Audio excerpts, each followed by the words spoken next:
मैं मरी तो भी जिंदगी हुई तो भी मुझे मुझे होना अल्लाह से मुझे होना यीशु प्रभु से मुझे होना बोल में जरूर है बात नई बात करे तो भी परवानी नई बात करे तो भी परवानी నేను ఇవాళ 21 రోజు ప్రార్థన చేసి నేను కొంచెం జయం పొందుకున్నట్టు నా మనసు నెమ్మదిసరికి మా ఇంట్లో నుంచి ఏమొచ్చిందంటే నిమ్మకాయ బయటకు వచ్చి మీ ఇంట్లో నేను ఉండలేకపోతున్నాను నేను వెళ్ళిపోతున్నాను నన్ను వెళ్ళిపోమంటావు చెప్పు అన్నది నిమ్మకాయ నా ఇంట్లో నుంచి వెళ్తూ నువ్వు ఎక్కడి నుంచి వచ్చావు ఎక్కడి నుంచి వచ్చావు ఎక్కడికి వెళ్ళి నీకు దారిని తెలుస్తలేదు నువ్వు ఎక్కడి నుంచి వచ్చావు తిరిగి అక్కడికి వెళ్ళిపోయి అన్నాను దేవునికి స్తోత్రం మాది ముస్లిం కుటుంబం మరి నా పేరు ఎస్కే నాగూర్బి మరి నేను నా వివాహం అయిన తర్వాత సంవత్సరానికి మా పెద్ద పాప 77లో కడుపున పడింది ఆ పాప 6 నెలల కాడి నుంచి మరి నాకు పెద్ద సైతాను పట్టింది ఆ సైతాను 6 మూల జాగండి ఉంటుంది అది దాని కాళ్ళు మరి గజున్నర ఉంటాయి ఆ కాళ్ళు వెనకుంటుంది కాళ్ళ వెనకుంటాయి మనిషి ఎదురుంటాడు ఆయన వచ్చేసి మాటికి ఎంట్రుకలు మరి వెనక ఎంట్రుకలు ఇక్కడ దాకా ఉంటాయి మా మోకాళ్ళు దాటి ఉంటాయి ఆయనకి ఎంట్రుకలు వచ్చేసి నా కుడి బొట్టిరేలు అడుగుతూ ఉండేవాడు రాత్రి 12 కాడి నుంచి తెల్లవారుజాము వరకు నాకు 3-4 ప్రాంతం వరకు కూడా మరి చాలా యాత్ర పడేదాన్ని రాత్రంతా కూడా మరి నాకు కలవరంగా ఉంటా ఉండేది అంత మునుపు ఏముండేది కాదు మరి మా పాప 6 నెలలు గర్భాన్ని పడిన తర్వాత అలా వచ్చింది ఈ మాటికి ఈ బొట్టిలో నాకు ఇంకేమో నాకు అవసరం అనేవాడు నా బొట్టిలో నీకెందుకు ఇస్తారు అసలు నువ్వెవరు అని అనేదాన్ని లేదు అని చెప్పని ప్రతిరోజు అట్లాగా నాకు సాయంత్రం 6-7 అయితే మరి పడుకుంటాకి 7 నెల మరి చాలా ఇబ్బంది పడేదాన్ని ఈలోగా పగలంతానేమో ఒక మరి పాములాగా వచ్చేసి నేను పడిపోవటం మా అన్నదమ్ముల దగ్గరికి వచ్చేసి నీకేం కావాలని అడగటం మరి నన్ను ఏదో పూజ చేస్తాం చాలా గందరగోళంగా ఉంటా ఉండేది మరి వాళ్ళు నేను ఆ సైతాన్ని పట్టేటప్పుడు భోజనం అడిగేదాన్ని పలావ్ కావాలని సిగరెట్ కావాలని మరి కిల్లీ కావాలని అడుగుతూ ఉండేదాన్ని వాళ్ళు తీసుకొచ్చి ఇచ్చేవాళ్ళు ఇక అట్లా తిరిగి పావులాగా ఇక్కడి నుంచి అక్కడ దాకా పాక్కుంటూ వెళ్ళటం పాక్కుంటూ రావటం చాలా గందరగోళంగా ఉండేది నాకు ఉండే కొద్ది నెల నిండిపోతున్నాయి మా అమ్మ వాళ్ళు ఏడుస్తూ ఉండేవాళ్ళు ఏంటి పరిస్థితి పిల్లల పరిస్థితి ఏమైపోద్ది అని చెప్పి ఏడుస్తూ ఉంటే ఏం నేను చేయగలిగింది నాకు అసలు ఏం తెలిసేది కాదు పడిపోవటం చేరటం 1-2 గంటలు పట్టేది అట్లాగా ప్రతిరోజు కని అన్నయ్యను ప్రసవించేంతవరకు అదే జరుగుతూ ఉండేది 6 నెలల కాడి నుంచి మా పాప నా కడుపులో ఉన్న 6 నెలల కాడి ఇలా జరుగుతూ ఉండేది సరే పుట్టిన తర్వాత కూడా చాలా ఇబ్బంది పడేదాన్ని మా అమ్మ వాళ్ళు ఏం చేశారంటే మరి పాపకి ఎలా ఉంది మరి పొద్దున ప్రసవించిన తర్వాత ఆ పిల్లని ఏం చేస్తుంది పిసికేస్తుంది ఏం చేస్తుంది అని చెప్పని మా వాళ్ళు మరి ఎక్కడికో తీసుకెళ్ళి విగ్రహారాధన దగ్గరికి తీసుకెళ్ళి అక్కడ ఆంచి లేయించారు ఆంచి లేయించిన తర్వాత ఆంచిన ఆ ఒక్కరైతే ఉండేది తర్వాత ఉండేది కదా నా మెడలో ఆంచి ఉండేది కాదు ఆంచిన పోయేది మళ్ళా ఒక 2 3 నెలలు లగిన తర్వాత మళ్ళీ అదే ప్రకారం చేసేవాళ్ళు ఇట్లా కాదు మీ డబ్బులు కాదు మీరు జోగు అడుక్కొని మరి ఆ పాపకి వేయించండి ఆంచిన వేయించండి అని చెప్పని అన్నారు సరే కదా అని చెప్పని నేను ఆంచిన వాళ్ళు జోగు అడిగి తీసుకొచ్చి నాకు ఆంచిన వేయించారు విజయవాడలో మరి శివాలయం అని చెప్పని చెరువు దగ్గర ఉన్నది చెరువు కట్టది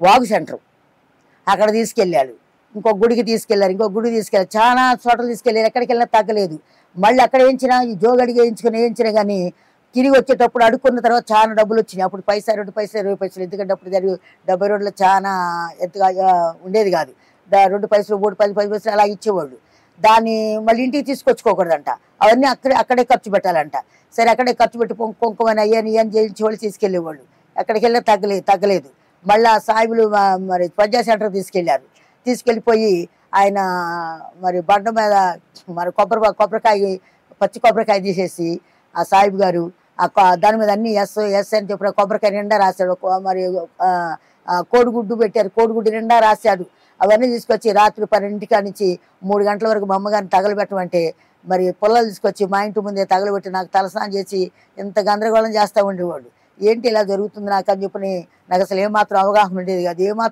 ఉండేది కాదు మళ్ళీ తర్వాత ఇదే రీతిగా మళ్ళీ ఏదో ప్రకారంగానే వచ్చేసి నాకు ఈ మోకాలు మాకు బొట్టిలో ఒకటి ఇచ్చేది బొట్టిలో ఒకటి వెళ్ళిపోతాను చెప్పని ఇబ్బంది పెట్టి నిద్ర లేకుండా ఆహారం లేకుండా ఉంటా ఉండేది ఇలాగా మా అమ్మగారి ఇంటికి మా ఇంటికి ఒక తెలిసినా వచ్చింది ప్రార్థన వచ్చేసి ఈ విషయం మేము చెప్పలేదు కానీ ఆవిడ వచ్చి మా అమ్మగారితో మాట్లాడి వెళ్ళిపోయింది. అట్లాగా ప్రతిరోజు వస్తూ ఉండేది. మా పాపకి కొంచెం ఎర్రగా ఉంటుంది, మా పాప ఎత్తుకొని చేసుకొని మాట్లాడుతుంటే వెళ్ళిపోయేవాళ్ళు. సరే కదా అని చెప్పని ఇక మళ్ళీ సాయంత్రం ఇక అయ్యేసరికి నాకు చాలా భయంగా ఉండేది. కానీ ఏ దేవుని కొన్ని ప్రార్థించేదాన్ని కాదు, ఏ దేవుని కూడా నేను అడిగేదాన్ని కాదు. ఎక్కడికి వెళ్ళినా కూర్చొని చూస్తూ ఉండేది, ఏం చేస్తున్నారని చెప్పి చూస్తాను. కానీ నాకు మటుకు మైండ్ అసలు ఉండేది కాదు. నేనేం చేసేదని నాకు తెలిసేది, వాళ్ళు ఎదుటోళ్ళు ఏం చేస్తారో కూడా నాకు అర్థం ఉండేది కాదు. తర్వాత అట్లా మా పాపకి 5-6 నెలలు పుట్టిన తర్వాత 5-6 నెలలు 7 నెలలు వచ్చినాయి. మళ్ళీ ఎక్కడికి వెళ్ళినా కానీ నేను తగ్గలేదు. తర్వాత ఒక క్రైస్తవులు ఒక అద్దెకి వెళ్ళాను నేను సాటికి, మా అమ్మగారింటి కాడి నుంచి అద్దెకి వెళ్ళిపోతే అక్కడ క్రైస్తవులు అన్ని పుష్పమ్మ గారు అని సత్యం గారు వాళ్ళు ఇప్పటికి ఉన్నారు. వాళ్ళ దగ్గర వాళ్ళ అమ్మాయి 24 గంటలు పాటలు పాడుతూ ఉంటుంది. ఆమె ఎక్కువగా ప్రకటన గ్రంథం చదువుతూ ఉంటుంది. ఆ ప్రకటన గ్రంథం చదివినప్పుడు ఆమె అంటే నాకు కోపం. నేను సినిమా పాటలు పాడుతూ ఉండేదాన్ని. సినిమా పాటలు పాడుతూ ఉంటే ఇంకా ఎక్కువగా పరమగీతాలు చదివేది, మళ్ళీ ప్రేమల గురించి చదివేది. నేను పట్టించుకునేదాన్ని కాదు. ఆమె ఎంతసేపు వాక్యం చదివిందో, ఎంతసేపు పాటలు పాడిందో అంతసేపు నేను పాటలు సినిమా పాటలన్నీ పాడేసేదాన్ని. మా ఇంట్లో మా నాన్నగారు మా అమ్మగారు వాళ్ళు సినిమా పాటలు పాడతారు, సినిమా పాటలు పాడేసేదాన్ని. అట్లా చాలా వ్యతిరేకంగా ఉండేదాన్ని. వాళ్ళు మరి చాలా ఎక్కువగా ప్రార్థన చేస్తూ ఉండేవాళ్ళు. వాళ్ళ ఇంట్లో ప్రార్థన పెట్టుకున్నారు. ఆ ప్రార్థన పెట్టుకున్న తర్వాత వాళ్ళతో పాటు నేను ఏకీభవించాను, కానీ నా హృదయంతో నేను ఏకీభవించలేదు. అట్లా చేస్తూ ఉన్నాను. ఒక రోజున ఎట్లాగే తలస్నానం చేసి పడుకొని ఉంటే నాకు బాగా బ్లీడింగ్ అయిపోతుంది. ఏంటని చెప్పని ఇట్లా పక్కన టౌన్ ఇట్లా అవుతుంది అని చెప్పారంటే ఆమె కూడా ఏం చెప్పేది కాదు. ఎందుకంటే వినేదాన్ని కదా అని చెప్పని చాలా గర్వంగా ముట్టిపగరగా ఉండేదాన్ని. ఆమె కూడా మాట్లాడేది కాదు. తర్వాత ఇక ఇట్లా వాళ్ళందరూ ఇట్లా ప్రార్థన చేసుకుంటున్నాను, నేను నాకు ఇలా ఉంటుంది ఏంటి, ఇట్లా ఉంటుంది, అందరూ శుభ్రంగా సంతోషంగా ఉంటున్నారు, చక్కగా ఉంటున్నారు అని చెప్పని నేను అనుకుంటా ఉండేదాన్ని. కానీ అంతరాత్మ అనుకునేదాన్ని కదా. వాళ్ళు నవ్వుకునేటప్పుడు ఆ ఊహ చేతిగా తప్ప నా అంతరాత్మలో మటుకు ఈ భయం ఏదిస్తూ ఉండేది నన్ను ఎంతసేపటికి.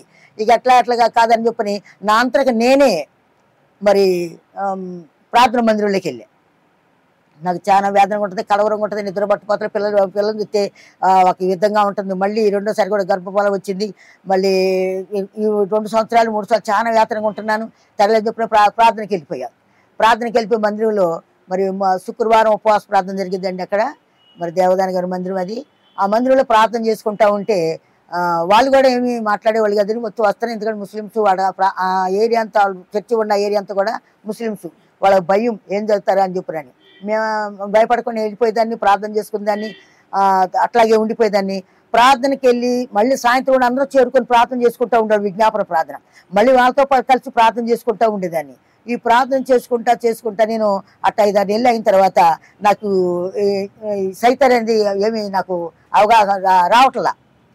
అసలు ఇంకా చక్కగా నిద్రపోతున్నాను, నా పిల్లల్ని పని చేసుకుంటున్నాను, నా అంతరకు నేను పని చేసుకుంటున్నాను అని చెప్పారని మా అమ్మ వాళ్ళు ఊరుకున్నారు. 1 సంవత్సరం దాకా ఊరుకున్నారు. అందుకే తగ్గిపోయింది కదా, ఇంకెళ్ళొద్దు, నువ్వు సాయిబులు ఊరుకోరు, సాయిబులు నిన్ను ఇచ్చేస్తారు అని చెప్పారని అంది. లేదు నేను వెళ్ళాల్సిందని చెప్పనన్నా. సరే చెప్పని వాళ్ళు ఎక్కిరిస్తున్నారు, సాయిబులు ఎక్కిరిస్తున్నారు, మీరు సాయిబులు అక్కడికి వెళ్తున్నారు ఇక్కడికి వెళ్తున్నారు అని చెప్పారని. कौन क्या कहे तो भी मैं जाना अच्छे कहता तो मैं मरने वाली जीव मेरे बच्चे मैं मारने तरह तो मेरे बच्चे क्या हो जाते हैं అని చెప్పని నేను వాళ్ళందరూ సమాధానం చెప్పేసి నేను తిరిగి మళ్ళీ చర్చికి వెళ్తా ఉన్నాను. మరి చర్చికి వెళ్తా ఉండేసరికి మరి మా పిల్లలిద్దరు కూడా మరి 3వ సంవత్సరం వాళ్ళు మళ్ళీ మసీదు పంపించేదాన్ని, పిల్లలు చదువుకుంటారు. అంటే ఈ దేవుళ్ళు ఉన్న శక్తి తెలియదు, వాక్యం అవగాహన లేదు. ప్రార్థన అయితే చేసుకుంటున్నాను, వాళ్ళతో పాటు ఏకీభవిస్తున్నాను, అన్ని చేస్తున్నాను, కానీ ఏమాత్రం కూడా నాకు అవగాహన ఉండట్లేదు. సరే విజ్ఞాపన ప్రార్థనకి వెళ్తున్నాను, వాళ్ళతో పాటు పాటలు పాడుతున్నాను, వాళ్ళు వాక్యం చెప్తున్నారు. కానీ నన్ను గురించి నువ్వు ఎక్కడి నుంచి వచ్చావు ఏంటని చెప్పిన వాళ్ళు నన్ను గురించి ఏం అడగలేదు. సరే అని చెప్పి నేను వెళ్తున్నాను, ప్రార్థన చేసి వాళ్ళతో పాటు ఏకీభవిస్తున్నాను, వచ్చేస్తాను. అంటే అక్కడందరూ తెలుసు కాబట్టి ఏకీభవించి వచ్చేస్తున్నా. సరే అని చెప్పి ఇట్లా మా అమ్మగారు ఏం చేశారంటే నువ్వు వెళ్ళటానికి వెళ్ళలేదు అని మా అన్నయ్య వాళ్ళు నిర్బంధించారు. నన్ను నిర్బంధించి కూర్చొని బాధపడుతున్నా. మరి ఇట్లా నిర్బంధించాను, ఏమైద్దో నాకేమైద్దో అని చెప్పి ఒక భయపడుతూ ఒక అవగాహన అవుతుంది. సరే నేను ఇంట్లో ఉండి ఎక్కువగా ప్రార్థన చేసుకుంటామని చెప్పినసరికి దేవుడు ఏమన్నాడంటే నాతో కలిసి అమ్మా నీకు గోడ మీద రాశాడు, ఇంగ్లీష్లో గోడ మీద రాశాడు. అది నాకు చదువు రాదయ్యా అన్న, నాకు ఇంగ్లీష్ రాదన్న. హిందీలో రాశాడు, హిందీ కూడా నాకు రాదండి అన్న. అనేసరికి తెలుగులో రాశాడు.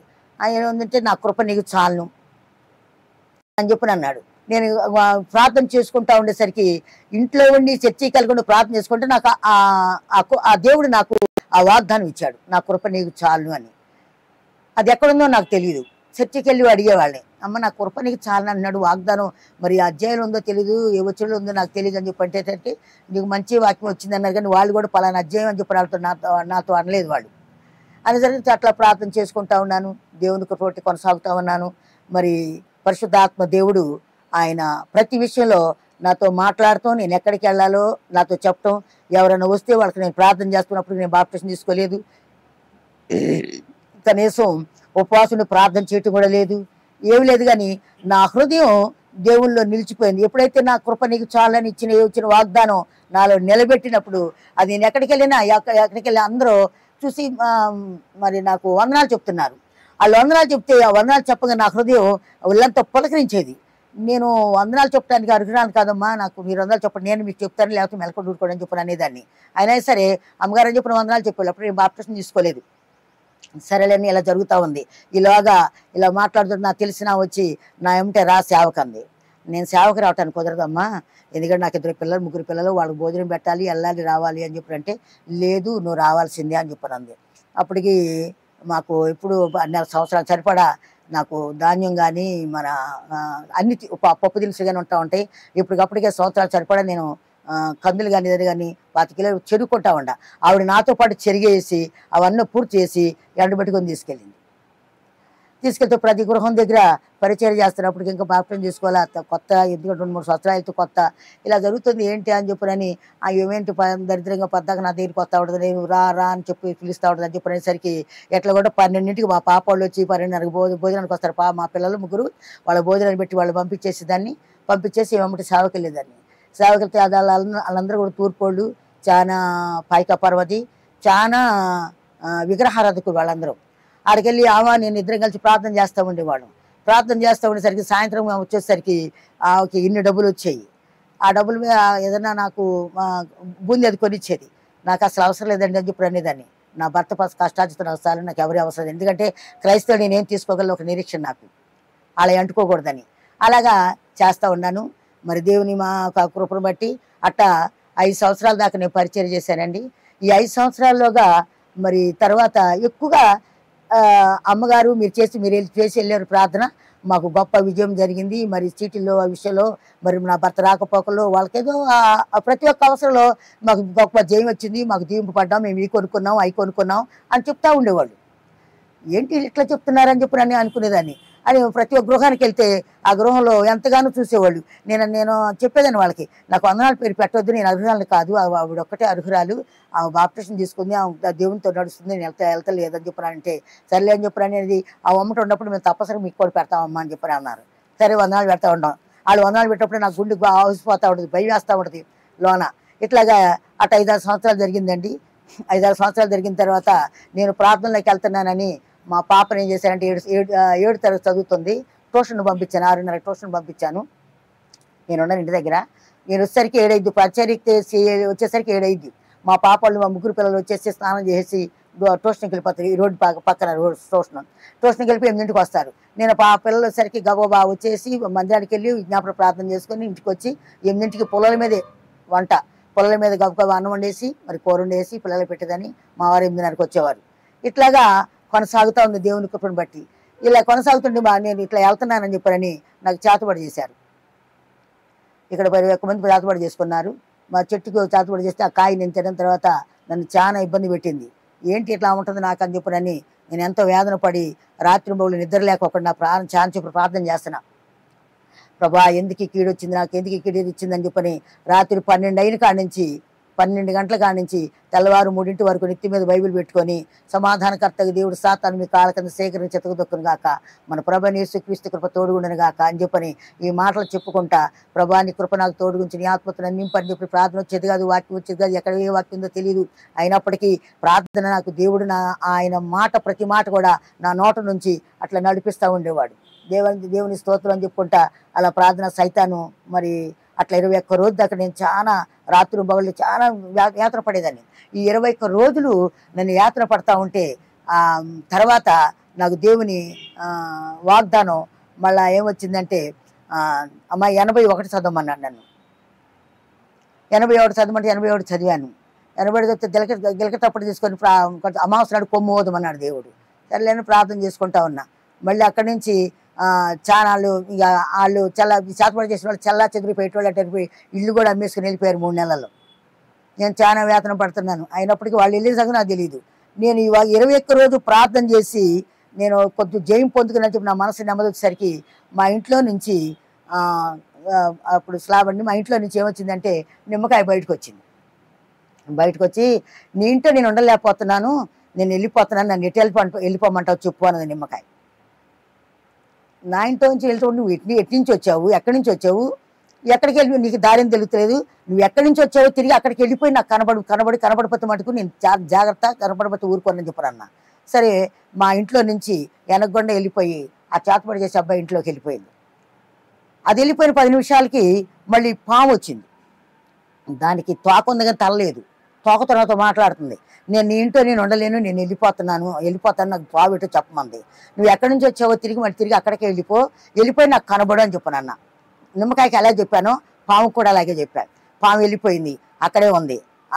చేసిన చోటకి నిమ్మకాయ అక్కడికి వెళ్ళింది, అక్కడికి వెళ్ళిపోయింది. చేతబడి చేశాను ఇంటిలోకి. అది ఎర్రని అక్కడ తిరుగుతుంది.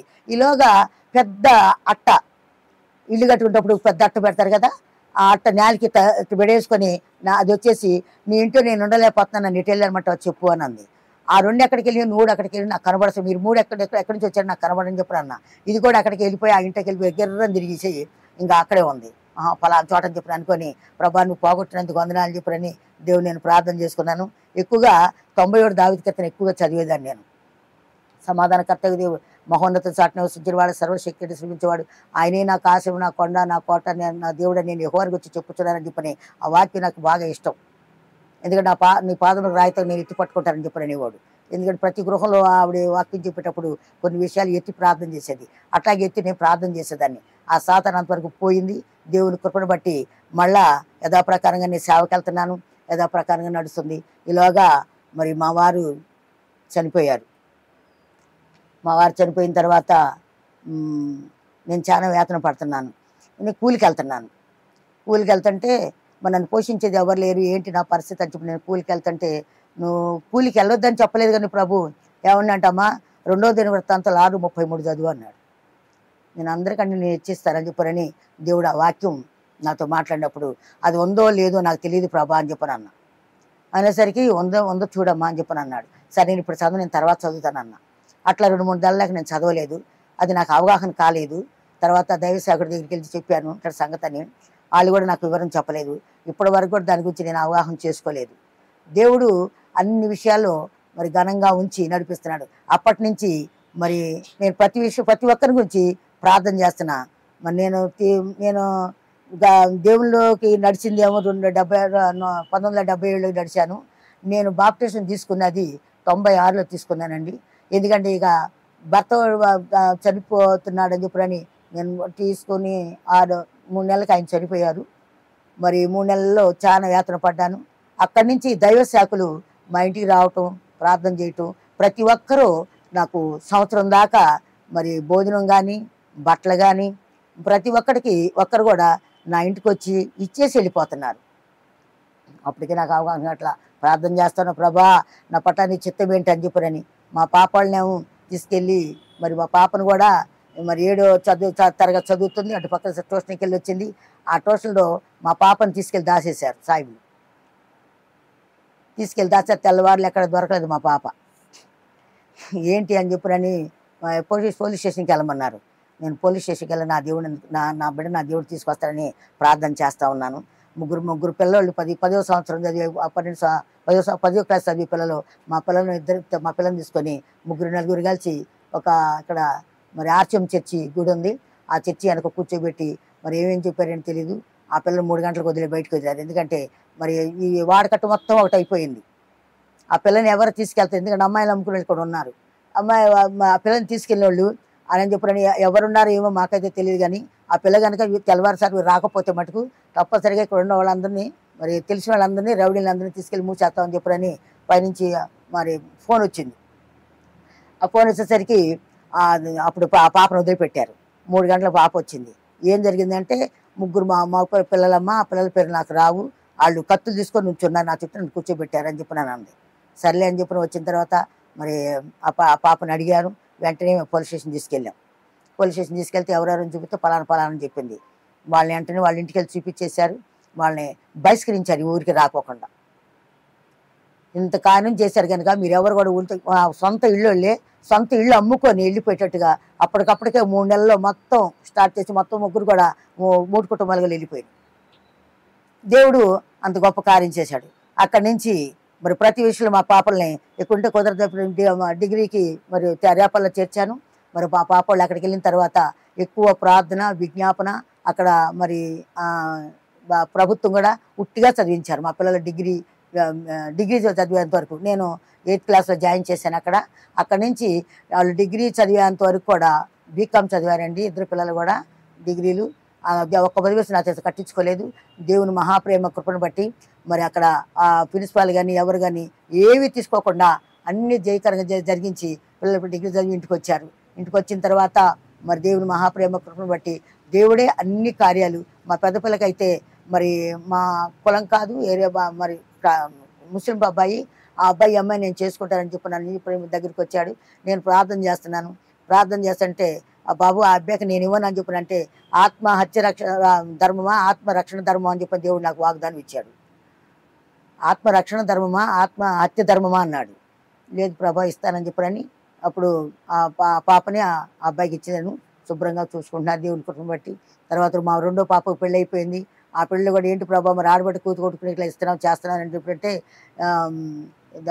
నిర్గమాకాండం ద్వితీయోపదేశకాండం 34వ అధ్యాయం అదే వాగ్దానం ఇచ్చారు నాకు. మా పాప విషయంలో కూడా మా బాబు విషయంలో కూడా అట్లాగే వివాహాలన్నీ కూడా జీవితం జరిగించాడు. దేవుని కృప మరి 96 కానించి ఎక్కువగా ప్రార్థనలో ఉండటం వలన దేవుడు అన్ని చోట్ల ఎక్కడికి వెళ్ళినా బహుగా వాడబడుతున్నాను. అటు అమలాపురం వెళ్ళినా కానీ ఇటు రాజమండ్రి వెళ్ళినా కానీ ఇక్కడ ఈ విషయాలు ఎక్కడ కానీ అన్ని చోట్ల దేవుడు బహుగా వాడుకుంటున్నాడు. ఆయన కృప మరి ఇప్పటి వరకు నాతో నడిపించినందుకు దేవునికి వందనాలు. మరి అనేక విషయాల్లో నేను ఎప్పుడో మరణించాల్సిన దాన్ని, ఇప్పుడు 1970 మరణించాల్సిన దాన్ని దేవుడు ఇంతవరకు మరి అన్ని విషయాల్లో సాతాను విషయాల్లో మరి శత్రు సమూహం విషయాల్లో మరి కులం నన్ను ఏలివేసిన వాళ్ళ చేతబడి చేసిన అన్ని విషయాలు కూడా గొప్ప జయమిచ్చి మరి దేవుడి కృపను బట్టి అన్ని విషయాలు మహిమకరంగా దీవెనకరంగా జరిగిస్తున్నాడు. ప్రతి ఒక్క విషయంలో కూడా దేవుడు నన్ను నా బిడ్డలు కూడా దేవునికి అంకితమై ఉన్నారు. దేవుడు అన్ని విషయాల్లో ప్రతి ప్రార్థన కూడా ఆలకించి మరి మా కుటుంబాన్ని దీవించి ఆశ్రయించేందుకు దేవునికి కోట్ల స్తోత్రాలు వందనాలు. మొదట మరి నా పేరు ఎస్కే నాగూర్బి. అనేక విషయాల శ్రమల నుండి శోధల నుండి నన్ను తప్పించి మరి ప్రభువారు మరి నేను బాప్టిజం తీసుకొని నాకు ఎస్కే నయోమి అని నేను ఆ పేరుతో దేవుని సన్నిధిలో కొనసాగుతున్నాను. మరి ఈ పేరు మరి ఈ కృప మరి అనేకులకి ఆశీర్వాదకరంగా మరి నా కుటుంబాన్ని దీవెనకరంగా మరి ఛానల్ వారికి కూడా మరి గొప్ప మహిమ. ఎందుకంటే ఇంతవరకు నేను మరి ఎక్కడ కూడా నేను సాక్ష్యం చెప్పలేదు. మరి ఛానల్ వారు మరి ఎందు నిమిత్తాన మరి నన్ను ఏర్పాటు చేశారో ఈ ఛానల్ ద్వారా ఎందుకు మరి సాక్ష్యం వినిపించానో అది దేవుని యొక్క కృప, దేవుని యొక్క మహిమ, ఆయన చిత్తం మరి ఈనాటికి కొనసాగుతుంది. మరి దీనిలో ఇంకా నేను ఎక్కువగా కొనసాగాలని, పరిశుద్ధాత్మతో నింపాలని, యేసు క్రీస్తు గొప్ప దేవుడని, యేసు క్రీస్తు మహాప్రభు అని, ఆయన తప్ప ఏరొక దేవుడు లేడని, ఆయన ఈ లోక రక్షకుడు, ఈ లోకానికి వెలుగై వచ్చిన దేవుణ్ణి మరి నేను ఆరాధిస్తున్నా. అది ఆయన వెలుగులో నేను నడవాలని, నేను నా కుటుంబం దేశం రాష్ట్రం రాజ్యం కూడా నడవాలని నేను ఆశిస్తున్నా. ఈ ప్రతి విషయంలో కూడా ఆయనకు మహిమ పొందే వరంగా మనం అందరం కూడా నిన్ను నన్ను సృజించింది ఆ దేవుడు ఒక్కడే తప్ప మరి ఎవరు లేరు కనుక మనందరూ కూడా ఆయన కృపలో కొనసాగే కృప ధన్యత భాగ్యం మనందరికీ కలుగును గాక. చిన్న సాక్ష్యం దేవుడు దీవించను గాక.